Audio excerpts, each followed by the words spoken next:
April 9th, 1942. Hospital Number 2, Bataan, Philippines. 77 American nurses have just received the most terrifying order of their lives. Destroy all medical supplies, burn the records, the Japanese are coming, and there's no evacuation planned for them. In the coming hours, these women will make decisions that transform them from nurses into prisoners of war. And what they'll face over the next 3.5 years goes far beyond anything any military training could prepare them for.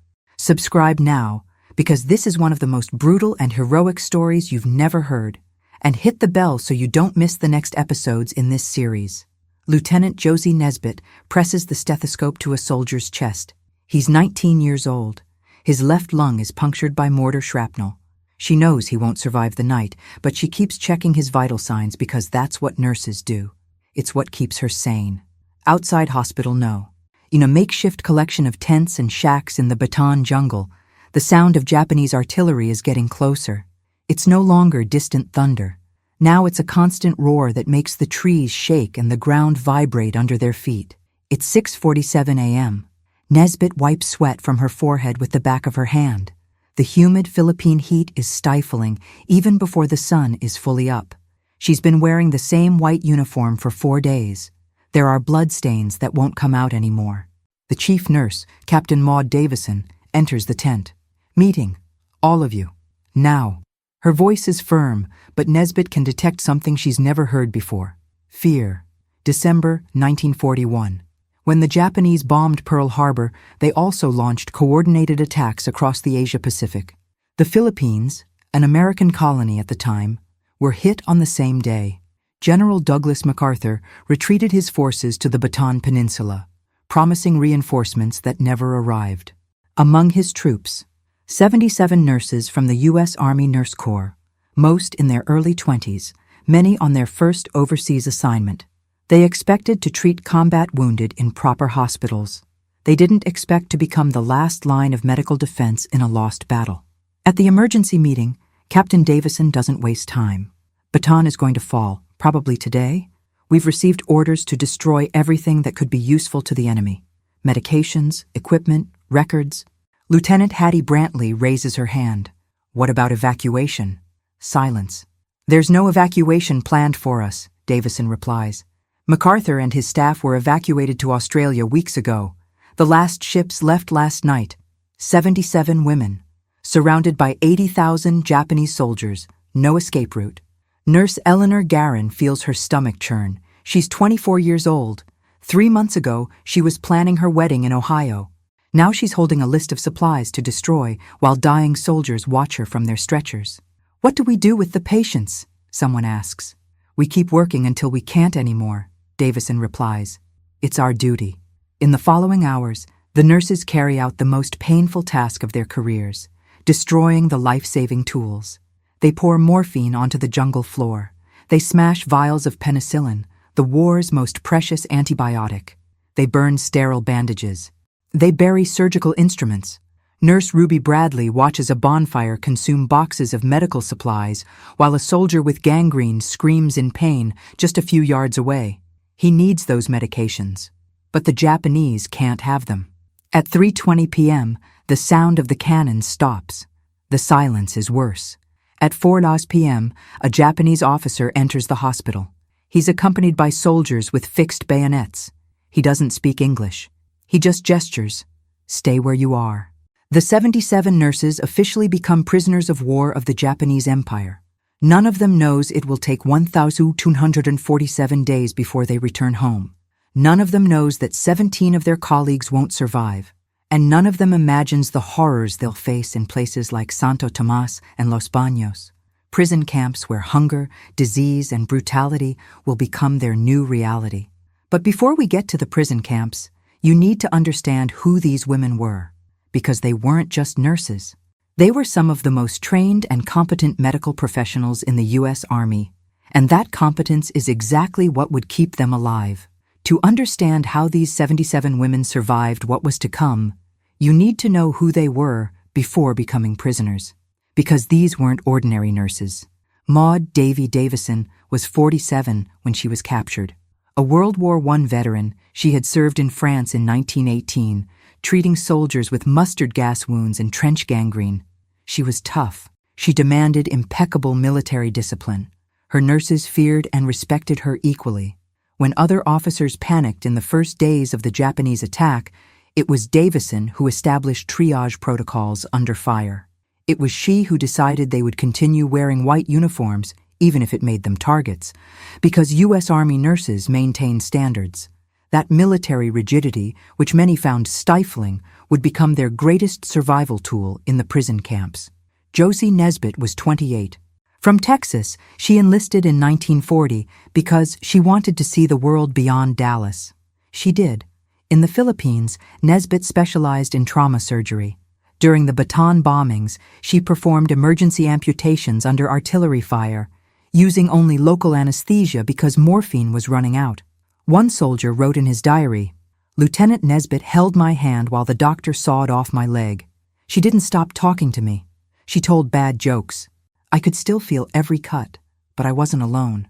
In the prison camps, it would be Nesbitt who organized nursing classes, clandestine sessions where they trained each other in techniques to treat malnutrition, beriberi, and dysentery with zero resources. Hattie Brantley was the youngest, 22, fresh out of nursing school in Virginia. She arrived in Manila in November 1941, just 5 weeks before the Japanese attack. In the first weeks in Bataan, Brantley nearly collapsed. The volume of wounded was unbearable. Men died waiting for stretchers. She watched 18 and 19-year-old faces fade while holding their hands. But it was Nurse Eleanor Guerin, more experienced, who pulled her aside one night. "You can't save everyone, but you can save the next one. Focus on the next one." That mantra would keep Brantley alive for 3.5 years. All 77 nurses were commissioned officers in the U.S. Army Nurse Corps, a crucial distinction. They weren't Red Cross volunteers. They were trained military personnel with ranks equivalent to lieutenants and captains. Their training included field surgery under adverse conditions, mass triage of wounded, infection control without modern antibiotics, evacuation procedures under fire, chemical and biological warfare protocols. But nothing, absolutely nothing, prepared them for being prisoners of war. Because the Geneva Convention theoretically protected medical personnel, they should have been repatriated or treated as non-combatants. The Japanese Empire, however, never ratified the Geneva Convention. To the Japanese, American nurses were enemies. Period. April 10th, 1942. One day after the surrender, the 77 nurses are forced to march to Manila, 80 kilometers under the scorching Philippine sun. They carry only what they can manage: a backpack, canteen, improvised medical kit. Lieutenant Ruby Bradley hides a surgical suture needle inside her dress hem. Nurse Minnie Breeze hides quinine tablets, for malaria, in her lipstick case. These are small acts of resistance that will save lives. They arrive at Santo Tomás Internment Camp, an old Catholic university in Manila converted into a prison. 3,700 foreign civilians are already there. Americans, British, Dutch, entire families, children. The nurses are housed in a second-floor dormitory in the main building. 77 women in a space designed for 30. No beds. They sleep on bamboo mats on the concrete floor. Daily ration: a handful of rice, occasionally a piece of rotten fish, boiled water. If you're finding this hard to believe, drop a like now, because the story gets even more brutal. And it's all real. Captain Davison gathers her nurses on the first night. "We are prisoners of war, but we are still U.S. Army nurses. We will maintain discipline. We will keep uniforms clean. And we will keep working." Some think she's lost her mind. Working? For whom? "For the civilians here," Davison replies. "There are sick children, elderly. They need us." And so the Angels of Bataan establish an improvised infirmary at Santo Tomás Camp, without medications, without instruments, without hope of rescue, but with something the Japanese Empire could never take from them: purpose. Lieutenant Eleanor Guerin examines the open wound on a 7-year-old child's leg.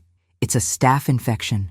In a normal hospital, it would be treated with penicillin and healed in a week. Here, she has papaya leaves, boiled water, and her own hands.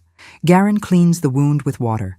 She mashes the papaya leaves into a paste, applies it as a poultice, a technique she learned from Filipino prisoners who had used traditional medicine for generations.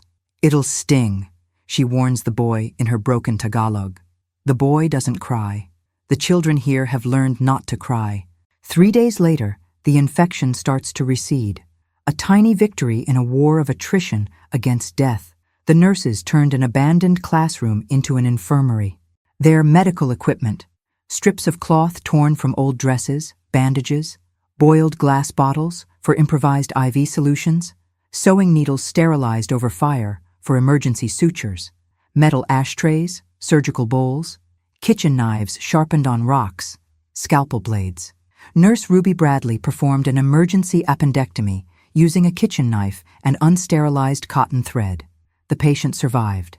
When Japanese guards asked how she did the surgery without proper tools, Bradley replied, "I did what any nurse would do." That response would become the unofficial motto of the Angels. Do what any nurse would do with 1% of the resources. The daily ration at Santo Tomás is calculated at about 800 calories, less than half of what an adult needs to function. The nurses, who work 12-14 hours a day in the infirmary, are burning far more than they consume. August 1942. Lieutenant Hattie Brantley notices her ribs are visible for the first time in her life. Her period stopped 2 months ago, a sign of severe malnutrition. She's not alone. Of the 77 nurses, 68 stop menstruating in the first 6 months. The body starts eating itself when there's not enough food. There's a thriving black market in Santo Tomás, run by prisoners with outside connections. You can buy an egg, $2, equivalent to $35 today. A banana, $1.50. A piece of meat, $10. Real medications, aspirin, quinine, $50, $100. The nurses have no money. Their military pay was cut off when they were captured. But they have something valuable: medical skills. Lieutenant Josie Nesbitt starts making trades. She treats a prisoner with black market connections, and he pays with food instead of cash. An infected tooth extraction, Daisha 3 eggs. A sutured wound, half a kilo of rice. Malaria treatment, Aisha a whole chicken. Is it morally questionable? Maybe. Is it survival? Absolutely. And the nurses share everything they get. A rule set by Captain Davison from the start. No nurse eats alone. October 1942. Nurse Minnie Brees wakes up with her legs swollen like balloons. She can barely walk. Her heart is racing even at rest. It's beriberi, a disease caused by vitamin B1, thiamine deficiency. Common in diets based solely on polished white rice, which removes the husk where thiamine is concentrated. Without treatment, beriberi causes heart failure. But the nurses know how to treat it. Unpolished rice husks, which the guards throw away as trash. They start collecting rice husks from the garbage, boil them in water to make a horrible tea that contains enough thiamine to prevent death. Taste? Like drinking swampy, dirty water? Does it work? It saves lives. December 15, 1942. Lieutenant Mary Chapman dies from complications of cerebral malaria. She was 29. The remaining 76 nurses organize a funeral. They sing Amazing Grace. Captain Davison reads Psalm 23. The Japanese guards don't allow a cross or headstone. Chapman is buried in a mass grave with other prisoners who died that week. It's the first loss for the Angels. It won't be the last. December 25th, the first Christmas in camp. The guards don't recognize Christian holidays. It's just another day. But the nurses organize a clandestine celebration in the infirmary. They sing Silent Night in low voices after lights out. They share a stolen banana divided into 76 tiny pieces. Nurse Eleanor Guerin writes in her hidden diary, "Today, we shared a banana. Each slice was so thin I could see through it, but I savored it like a feast. Because it wasn't about the food. It was about remembering who we were before this, and who we still are." The nurses develop subtle forms of resistance. 1. Hiding medications. When they receive occasional Red Cross shipments, they hide 30-40% for future emergencies. 2. Teaching. They hold secret nighttime nursing classes for Filipino women in the camp, creating a new generation of paramedics. 3. Documenting. They keep detailed medical records hidden in mattress linings, evidence of war crimes. 4. Morse code. They use wall taps to communicate between dorms during isolations. 5. Maintaining humanity. They celebrate birthdays, share stories, keep routines like brushing hair and cleaning uniforms. Because when you're reduced to almost nothing, holding on to your humanity is the ultimate act of resistance. January 1943 marks the start of the second year in captivity. The nurses notice a shift in the guards' attitudes: more brutality, less food, zero tolerance. Why? Japan is losing ground in the Pacific War.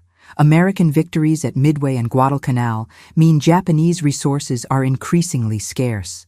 And when an army runs out of resources, prisoners suffer first. The daily ration drops to about 550 calories. For perspective, that's less than a McDonald's Big Mac. Lieutenant Ruby Bradley now weighs 84 pounds, 38 kilograms. She was 135 pounds, 61 kilograms when captured. Her ribs are visible, her eyes are sunken, her hair is falling out in clumps, but she keeps working 14 hours a day in the infirmary. When a Japanese guard asks why she doesn't rest, Bradley replies, "Because if I stop working, I start thinking. And if I start thinking, I'll go crazy." With severe malnutrition, the immune system collapses. Diseases spreading through the camp. Dysentery, bloody diarrhea causing fatal dehydration. Malaria, recurring fever transmitted by mosquitoes. Beriberi, swelling and heart failure. Tuberculosis, highly contagious lung infection. Scabies, mite infestation causing unbearable itching. Tropical ulcers, open wounds that won't heal. The nurses treat it all with boiled water, medicinal leaves, prayers, pure determination. March 1943. A prisoner named Margaret Nash goes into premature labor. No obstetricians, no anesthesia, no incubator for premature babies. Just Nurse Hattie Brantley, who did a 3-week obstetrics rotation in nursing school. The birth is complicated. The baby is in breech position, feet first. Brantley has to manually turn it, an extremely painful and dangerous procedure. Nash screams for hours. Brantley sweats like she's running a marathon. Finally, at 3:47 a.m., the baby is born. A girl, 3 pounds. Purple, but breathing. Brantley has no incubator, so she improvises, wraps the baby in warm cloths, places her in a cardboard box lined with cotton, and positions the box near the dorm's only heated lamp. For 3 weeks, the nurses take 24-hour shifts to keep the baby warm, fed, Nash manages to breastfeed despite malnutrition, and monitored. The baby survives. Her name, Hope. It couldn't be more fitting. What keeps the 76 nurses alive isn't just medical skill. It's unbreakable solidarity. Unwritten rules of the angels. 1. No one eats alone. All food is shared. 2. No one gets sick alone. There's always a nurse on duty. 3. No one dies alone. There's always a hand to hold. 4. No one gives up. If someone falls into depression, others pull her back.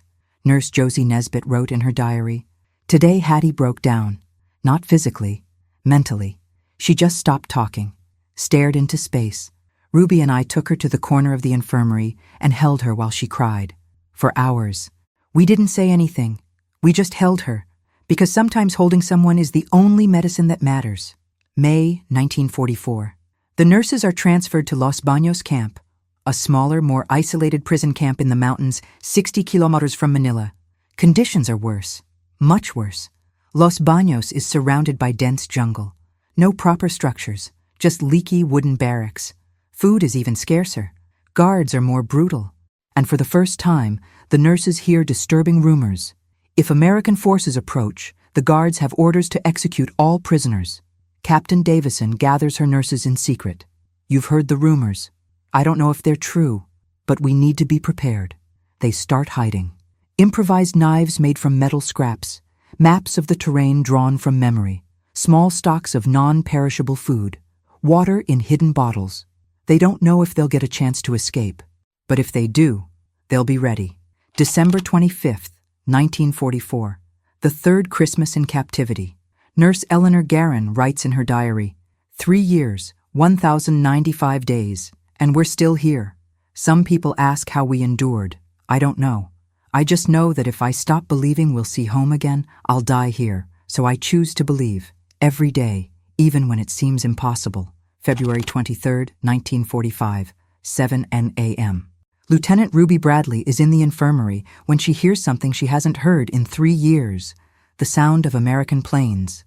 Not bombers passing in the distance, fighter planes, C-47 transports. They're close, very close. The Japanese guards panic. They start burning documents. Some flee into the jungle. And then, boom, an explosion rocks the camp.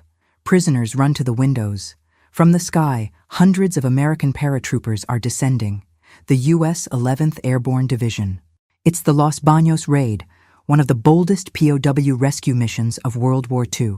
American soldiers storm the camp. Gunfire, shouts, chaos. The nurses are told to take cover in the barracks while the soldiers eliminate the remaining guards. In 30 minutes, the camp is secure. A young soldier, Corporal James Mitchell, enters the infirmary. "You're safe now," he says. "We're taking you home." Nurse Hattie Brantley, who spent 247 days as a prisoner, collapses on the floor and sobs. The 2,147 prisoners of Los Baños are evacuated in amphibious trucks through a nearby lagoon, then flown to liberated Manila. The nurses weigh an average of 85-95 pounds, 38 to 43 kilos. Many have beriberi, chronic malaria, tuberculosis, severe malnutrition. But all 76 nurses survived Los Baños. Of the original 77 Angels of Bataan, only one, Mary Chapman, died in captivity. Survival rate, 98.7%. For comparison, the overall mortality rate for American POWs under the Japanese was about 40%. How did 76 malnourished women without proper medications in inhumane conditions achieve such an extraordinary survival rate? 1. Military discipline. Captain Davison never let discipline deteriorate. Clean uniforms, maintained routines, preserved structure. 2. Unbreakable solidarity. They shared everything, cared for each other, never let anyone give up. 3. Purpose. They kept working as nurses, caring for other prisoners, saving lives even as their own were threatened. 4. Medical skills. Their knowledge allowed them to improvise treatments, prevent diseases, and stay alive with minimal resources. 5. Irrational hope. Even when it seemed impossible, they refused to believe they'd die there. March 1945. The Angels of Bataan arrive in San Francisco on a hospital ship. They are welcomed as war heroines. Newspaper headlines: Angels of Bataan return. 77 nurses survive Japanese hell. Pacific War's medical heroines. But the reality is more complex. Many suffer from severe PTSD, though the term didn't exist yet. Nightmares, flashbacks, difficulty readjusting. Nurse Josie Nesbitt, who performs surgeries with kitchen knives, freezes in fear every time she sees food being wasted. Lieutenant Hattie Brantley develops chronic insomnia. She can't sleep without checking for guards. The Angels of Bataan received multiple decorations. Bronze Star, all 77. Purple Heart, for war wounds from malnutrition and disease. Presidential Unit Citation. Captain Maude Davison was promoted to Lieutenant Colonel. Ruby Bradley became the most decorated woman in U.S. military history. 34 decorations, including 2 Legions of Merit. Some continued in military careers. Others returned to civilian nursing. Some never worked again due to trauma. But all carried the same mark. They survived the impossible. And in doing so, they proved something the world was still learning in 1945. Women aren't just capable in combat. They are essential. The Angels of Bataan paved the way for thousands of military women who came after. Every female nurse, doctor, and pilot in the U.S. Army owes part of her career to these 77 women who refused to give up. The last surviving Angel of Bataan, Dorothy Still Danner, passed away in 2019 at age 98. She spent her final years giving talks in schools and military bases, sharing her story so it would never be forgotten. In one of her last interviews, she said, "People call me a heroine, but I don't feel that way. I was just a nurse doing my job. The real heroism was from the women beside me who refused to let me give up. We saved each other, every day, for 1,247 days. This is the story of the Angels of Bataan, 77 American nurses who were captured, starved, tortured, and forgotten. But never defeated, they improvised hospitals from nothing, saved lives with leaves and prayers, held on to their humanity when the world tried to take it, and 76 of them came home. If this story moved you, leave a comment saying which Angel of Bataan inspired you most. Hattie, Ruby, Josie, Davison? Subscribe to the channel and hit the bell because over the next weeks, we'll share more forgotten World War II stories you need to know. And share this video. Stories like this can't be forgotten. Thanks for watching. And remember, courage isn't the absence of fear. It's continuing even when fear seems insurmountable.